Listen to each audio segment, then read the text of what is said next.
Assalamu alaikum. Welcome to another episode of Iftar on Ahlul Bayt TV with me, your host, Tasvira Jessa.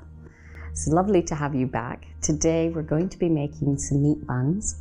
And when I say meat buns, it's almost like an anglicized version. So Cornish pasty / our Indian meat buns, kind of meat in the middle. So something a little bit different. And with that, we're going to have a nice Greek salad. And to enjoy a lovely chutney, a sauce to go with our meat buns, because as anglicized it is, we need something to spice up our life, right? So we're going to make a chutney, which actually I now call lila chutney. So lal chutney is a red chutney, and it's normally a red spicy chutney. And this one was taught to me by a lovely auntie in Canada. And her last name is Lila, and now every time we make it, we just call it Lila chutney. So I'm going to show you how easy it is. She taught me, and inshallah, I'm going to pass that on to you today. So let's get our ingredients together and let's get started. For the meat buns, we're going to be needing some olive oil to cook in. I've 1 chopped onion, 1 red pepper, again chopped. I've got 2 potatoes, which I've boiled and cut into cubes. I've got some meat here, and I've actually used for this one, because we've done almost all the recipes with lamb. This one's beef, and I haven't got a lot of beef, but I don't think that's going to be a problem. So I've got ½ kilo, but when you make it, if you want your buns to be more meaty, you can do 1 kilo of meat. That's not going to affect our recipe. It's just how meaty the bun's going to be. I've got some coriander, tomato puree, and do you remember early on we made the green masala and we just took it and we froze it? So I've literally taken out 2 ice cubes. So whenever you do need it in cooking, it's handy. You don't have to make it all the time fresh. I've got garlic, ginger, and our sauces we're going to use for flavor is soy sauce. I've got an HP steak sauce, which is like a brown sauce, and I've got some vinegar. Okay, so that's what we're going to need for our buns. So for our bread mixture for the buns, very similar to what we've done before, I've got 4 mugs of strong flour. And remember, I did say, if you can, get the Canadian strong flour, because it does make a difference in the buns. Along the way, we've used Canadian strong flour for bread, and we've also used just the normal strong flour that you get here. But the result, I've seen a big difference. Try it. If you can't get it, don't worry. There's no stress. We've got 4 mugs of flour. So whatever, remember I said when you're measuring, whether you're using the measuring cup or a mug, whatever you're using, just be consistent with that. So you can't go wrong. And it doesn't matter if my mug was bigger or smaller. I'll even give you another idea if you get less dough for the mixture you make. So we've got 4 mugs of flour, 4 tablespoons of margarine. I've got a teaspoon of salt and a teaspoon of sugar. Remember, keep them apart. And in this, I'm going to put 2 tablespoons of olive oil when we're going to mix it. In my mug here, I've got a little bit, just a teaspoon or so of flour. I've got 2 teaspoons of yeast and just ½ teaspoon of sugar. Remember, we're feeding our yeast. We've done this before. So in my mug, I'm just going to fill up halfway of water, warm water. So while we're making our mixture, our yeast will start to feed. Let's do that quickly. Mix the sugar, the flour, the yeast together. And it's got warm water inside of it. So that helps the yeast to grow. That's it. We're gonna put that aside and we're gonna get on with making the mixture. So for that, we need a pot. And we'll turn on the flame. Now, again, with this, we want to soften our onions. We don't want to brown them. So into my pan goes a tablespoon of oil. And into that, I'm going to straight away put in 1 chopped onion. Now, once the onion starts to sizzle a little bit, I'm going to add in the red pepper. So let's cook that onion for about 2 to 3 minutes. And then we'll add in our next ingredient. Once our yeast is grown and it's ready, we'll make our bread dough mixture, and we're just going to leave it aside for a little while. It's not going to be very long. And then we're going to make our mixture, let it cool a little bit, and then we're going to fill our buns. So the onions, you can hear, are sizzling away. And into that, we're going to put 1 chopped red pepper. If you want to hide the red pepper into this dish, just cut them smaller. It's fine. So we're just going to let that cook for maybe 5 minutes. And then to that, we're going to start by adding our meat and our sauces.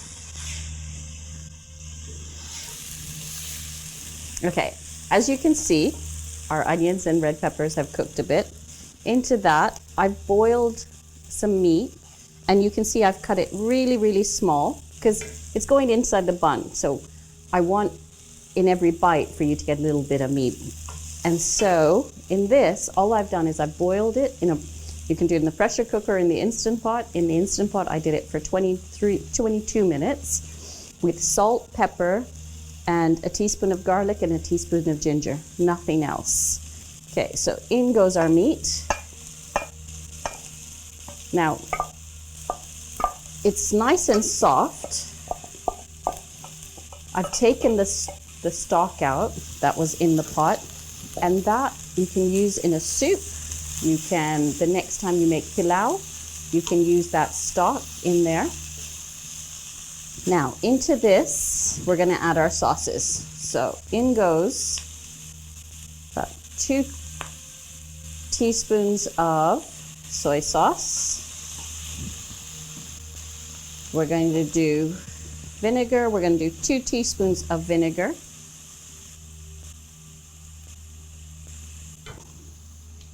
And into that, we're going to do a good squirt of HP sauce. So just a couple of teaspoons. Now I know a lot of people don't tend to like HP sauce. It's a real English thing. But trust me, in these meat buns, it makes all the difference. It's actually worth just getting HP sauce for this recipe. It's that good. Okay, into this, I'm going to be putting, I've got 2 teaspoons of tomato paste. So I'm going to put that in. And you'll have noticed that I haven't actually put in my potatoes yet. Because they're boiled, if I put them in on the onset when I did the meat, it would probably mash them completely in the mixture. So we're going to put them in last. In goes our green chutney. So about a tablespoon. If you don't have green chutney, you can just chop up some coriander and chop up some green chilies. Doesn't matter. So remember, although we have made it together, if you don't have it, it's fine. There's nothing like you can't do without. But having said that, for this recipe, you can't do without the brown sauce, the HP sauce, because the flavor is very unique in this buns, and that's where the flavor comes from. We're going to add in some chopped coriander because we're Indian. You don't have to if you don't want to. But for a bit of flavor, we're going to add in the chopped coriander. And now you can see it's nice and saucy. Into that goes all of the potato. And with a very gentle hand, just incorporate the potato in. We want the sauce to coat the potatoes. And that's it. Our mixture is ready. Everything is cooked. And we will leave this to cool. We're going to make our dough for the buns. So just break up any bits of potato. Although I've cut it into cubes, some of them are stuck together, so you might find that will happen to you.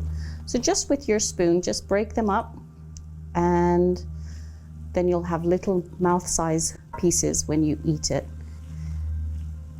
Now, this is also a mixture that you could make up and just freeze before you put the potato in. I don't tend to freeze potatoes. Some do. Sometimes I do if it's a pie and that. But you could technically make the whole mixture and just put in the freezer. So the day you want to make them, all you have to do is make your bread dough and your mixture's ready. So then you fill it and it's so much easier. So Maha Ramadan, sometimes you want to do things in a way that it makes life a lot easier for you. So that's ready. I'm gonna turn it off, let it cool, and we're gonna come to our dough. So you can see that the yeast has been feeding away, because if it's warm, it sort of grows a lot quicker. Depends on the weather sometimes as well. So if you make it in the winter and you make it in the summer, you might be waiting 10-15 minutes in the winter, and in the summer within 5 minutes, your mug is completely full. So that's fine. But before I add this in, what I'm gonna do is I'm going to mix the dough, the butter and that in, and I did say we're gonna add in a couple of tablespoons of olive oil straight in like that. And we're going to mix all these ingredients together, because when we put the yeast in, we don't want it to touch the salt, because if it does that, our bread dough won't rise properly. It will kill the yeast. So let's give it a mix, and then we're going to add in our yeast.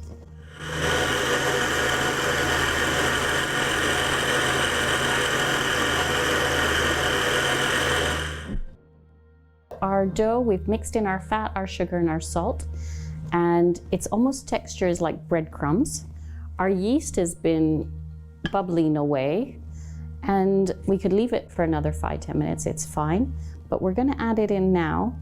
And to this, we're going to, when we bind our dough, we're going to use a warm mixture of warm water and milk. So we're gonna put this straight in, and into the same cup, I'm going to measure out 1.5 mugs of a mixture of water and milk. Now, normally milk's coming out of the fridge, so it's cold. We want to warm it up. You put it in the microwave. But what we're going to do is I've boiled some water, and I'm going to put the water, hot water, into the mug, and I'm going to top off the rest with the milk, which will automatically warm up the milk. So if you don't have a microwave, that's something you can think of doing. Otherwise, you can always warm up your milk in the microwave and just add some water to it. Okay, so our water and milk mixture is going straight in.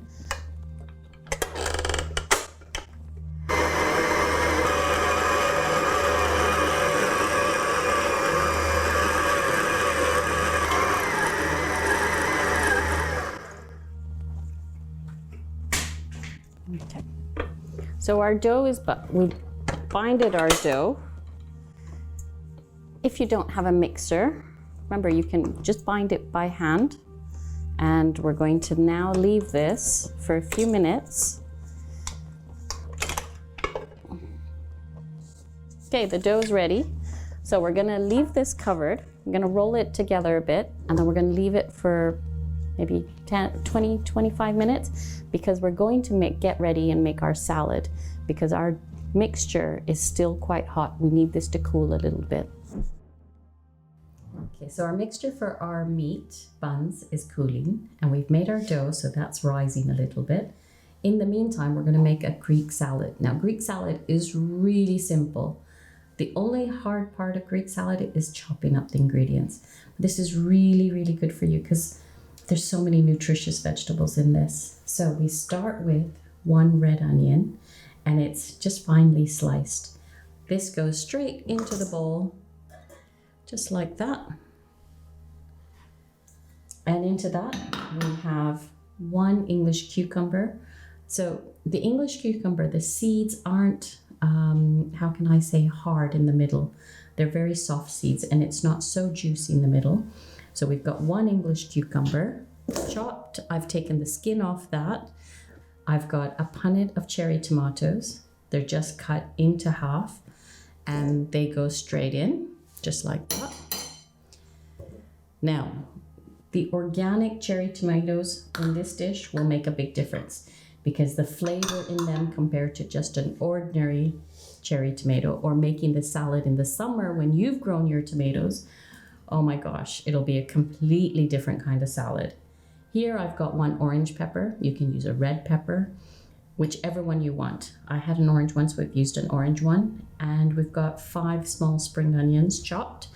Everything's going straight in. So you can see that the most difficult part of this salad is just chopping and getting your ingredients ready. Now, traditionally, in a Greek salad, you use mint. For a bit of a difference, I've got dill. and I've got a good half a bunch. So I've cut a bit more up, and we're gonna add it all in only because I'm turning this into a pasta salad. So before I put this in, let me show you. If you're making just a Greek salad, you mix all of this together, just like that, and that's your base. You have a Greek salad there already. All it needs is dressing. So into this, you need to add some mint, and we're going to add, for color, I'm going to do green and black olives. In a traditional Greek salad, you add the Kalamata olives, which are like a purple olive. They're a lot juicier than these olives. These have more of a harder bite to them, whereas those are a lot kind of softer, but they're more fleshier. So a traditional Greek salad has, remember, the purple Kalamata olives, and it's finished off with feta cheese. So in go our olives and your feta cheese.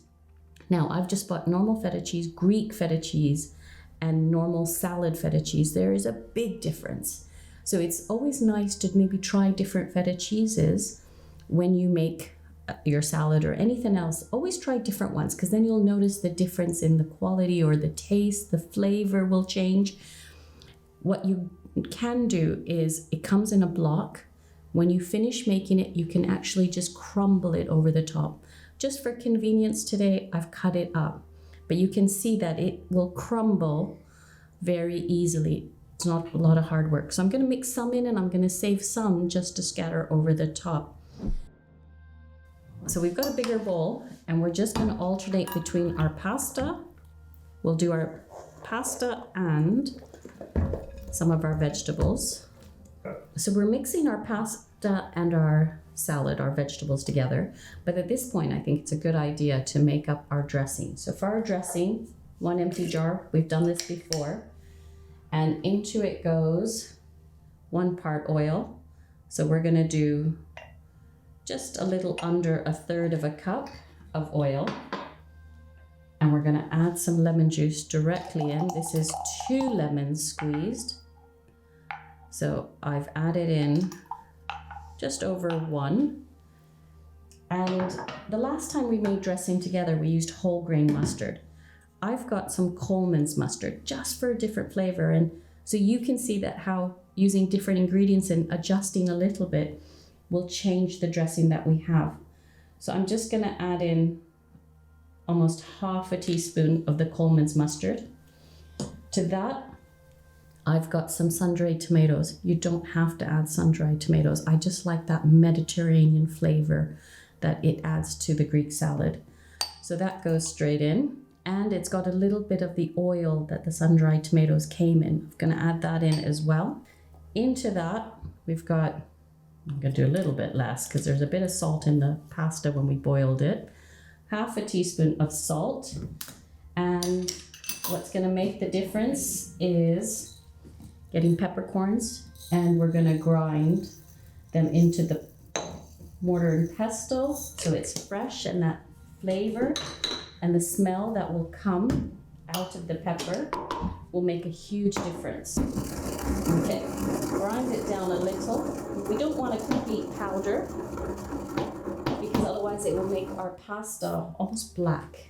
So we're going to use a good teaspoonful of the black pepper. It goes in, and a little bit more for luck, because Indian spice, we need it a little bit hotter. So this is going to give our dressing a lot of flavor, and to that we've got some fresh garlic, which has just been minced down. So I'm going to use a whole teaspoon of fresh garlic. For this one, I would suggest that you do use fresh garlic cloves, not just the paste that you get in a jar. We've done it in a jar, which makes it really easy to shake our dressing. And that's how hard it was to make the dressing. Now, to thin it out a little bit, because I have the pasta, I'm just going to add in a little bit more olive oil into that. But if you can make it at a time when you're not fasting, then try it. So there we go. Just add in a little bit more olive oil.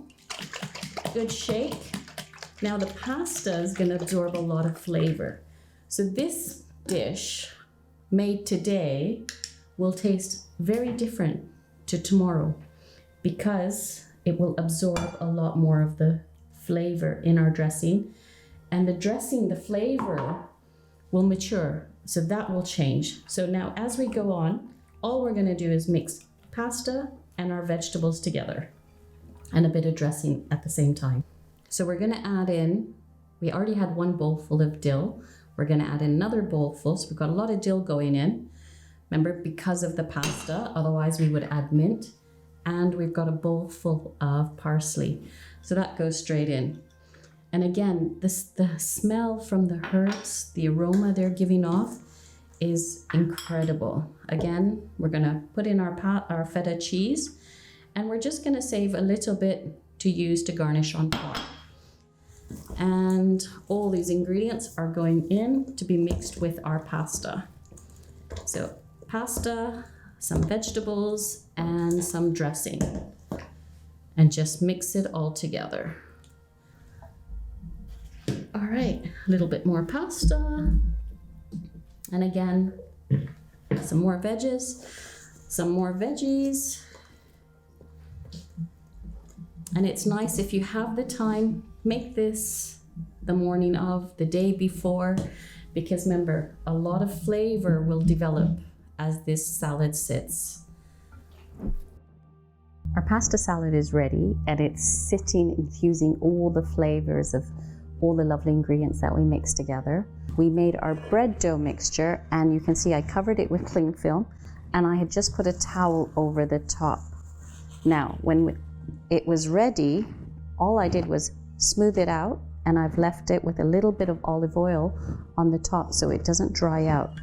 Now that's done. Bismillahirrahmanirrahim. Oh, look at the bubbles forming. You can see all those lovely bubbles inside our mixture. So we're getting the air out, and we're going to roll it into small balls.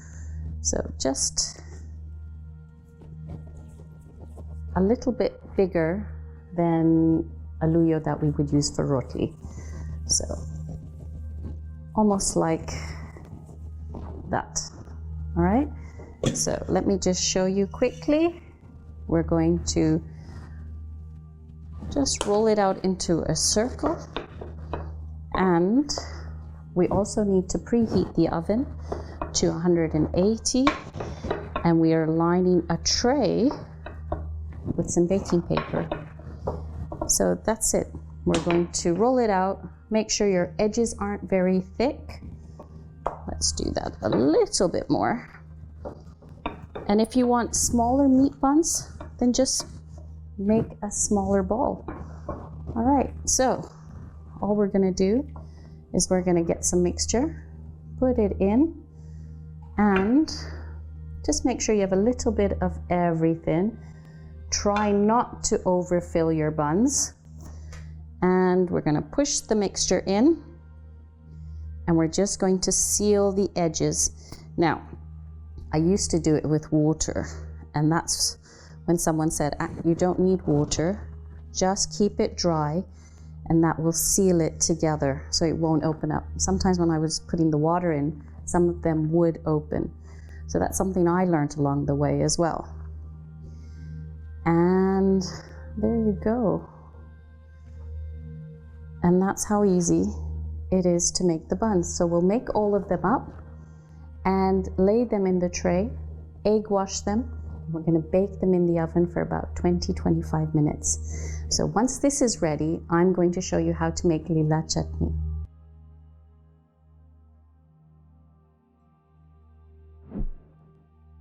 So now we've made our Greek pasta salad. Our meat buns are in the oven baking. And while they're baking, we're going to make lila chutney. So for lila chutney, I've bought a bag of dry red chilies, and this is what they look like. Now, if you want a chutney that is tasty but less spicy, you can also buy a bag of Kashmiri red chilies. Those are, remember I told you, the Kashmiri chili powder, Kashmiri chilies. They're mild chilies. So you'd still get a lot of flavor, but you wouldn't get the heat. So these are just whole dry red chilies that are dried. And this is a bigger bag. This is 150 grams. For this recipe, you need 100 grams. So we've got some left. Now you can see what's happened to the chilies. They look different to the dry ones because these have been soaking overnight in vinegar. These have softened up nicely, and all you have to do the next day is drain them and drain all that vinegar out. For this chutney, we're going to use carrots. So that's going to add a little bit of the sweetness so the chutney's not as hot. So we're going to add carrots and we're going to add onions. And here I've got 4 cloves of garlic, which is going to add a lot of flavor. Now, to make this chutney, we're going to need a lot of lemon juice. In here I've got 2 so far, might need a 3rd one. So for this, you also need a blender because the chutney is going to go into a blender. Remember, the last chutney we did, we used a food processor because we wanted it chunky. This lila chutney, we want it to be nice and smooth. So aside from, for spices, we're just going to add salt for seasoning, nothing else. So into our blender, it doesn't matter what kind of blender you have, as long as you know you can get a fine paste. So I'm squeezing out the vinegar. So we've got 1 onion, and my carrots were small, so I've used a couple of carrots. We're going to add in 1 of our carrots, and we'll add in 2 cloves of our garlic. In goes the lemon juice. We're going to do half of it, and we're going to put it in the grinder. You might have to check because you may need some more lemon juice because we're not going to add water to any of this chutney, but we're just going to grind it with the lemon juice. So, our chilies are stuck at the top, so we'll get them down. Let's see. Okay, click it in and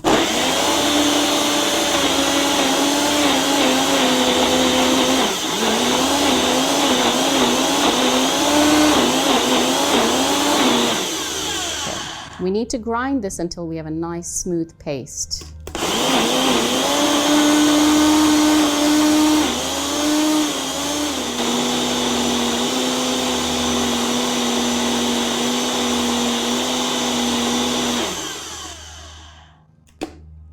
Okay, so this is quite thick. We can water it down with some more lemon juice. And if you don't want it as spicy, just add some more carrots and a little bit more onion. So another couple of carrots, add it to your mix and just grind it in so your chutney won't be as spicy as this one might turn out to be.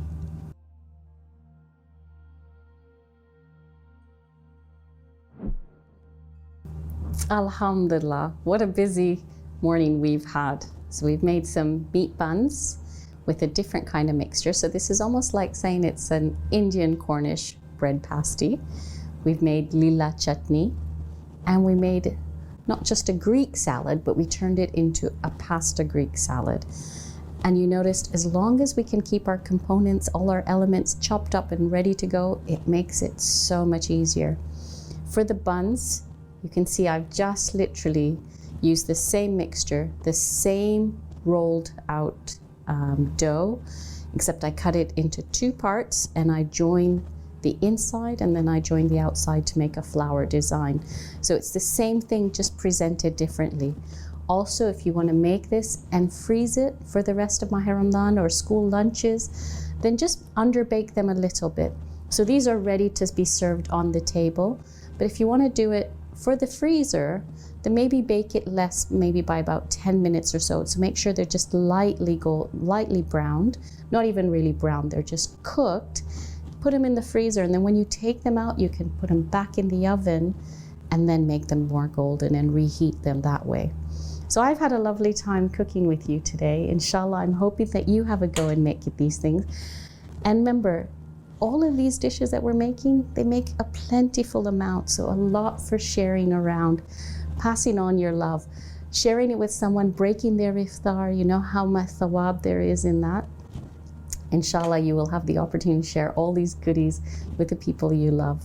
I really enjoyed cooking with you today, and I hope you will join me again on another episode of Iftar. Take care, be well, and pass your love around. Ma salama.